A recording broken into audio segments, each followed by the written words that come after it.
ГСП онлайн. Городские новости сейчас.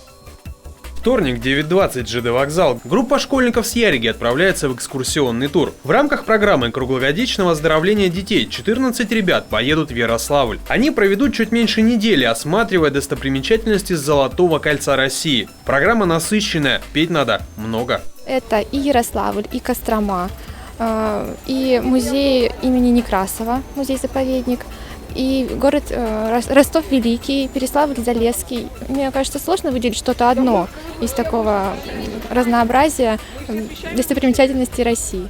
Дети едут организованной группой под присмотром сопровождающих. При этом часть стоимости путевки компенсируется из республиканского бюджета. Как правило, родители оплачивают дорогу и сопровождение, но даже в этом случае получается дешевле, чем самостоятельно. Школьники пробудут в Ярославле 5 дней.